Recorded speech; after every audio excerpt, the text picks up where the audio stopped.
Hello, fellow board gamers. Taryn Kratz back with some more updates on Helionox Chronicles. I have it laid out here in front of me, set up on the table. As you can see, this is kind of the updated prototype. I'm getting ready to play this again with Jeffrey.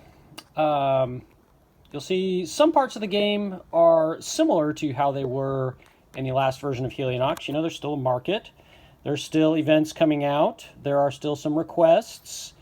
But all the systems have been rebuilt. The cards are quite a bit different.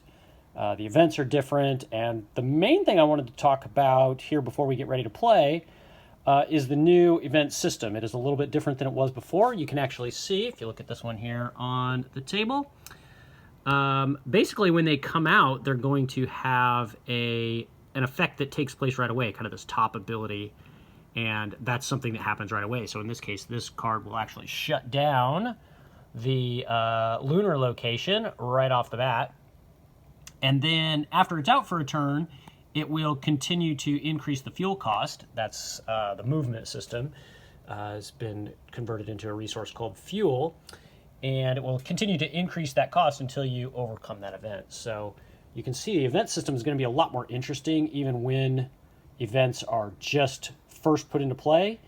Because again, this is going to be a cooperative and solo focused version of the game.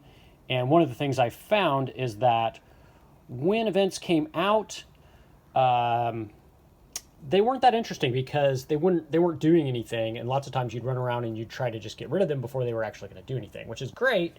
But I wanted them to have a little bit more impact on the game as soon as they came out. So I have a few different ideas on that. I've tested it once just yesterday, and this is going to be my second test of this version of it. We're going to be implementing a few other new systems that are completely new to Helionox Chronicles, which I might talk more about those in another video. We'll see. I'm trying to decide how much to actually talk about and how much to leave kind of secret for the campaign, the Kickstarter campaign, and the campaign mode itself, because this is going to be a campaign-driven game. So, I don't know, I'll give you updates on the prototype and keep talking about it as much as I feel like needs to be revealed. And, yeah, I'll let you know how this playtest goes once we get this one played.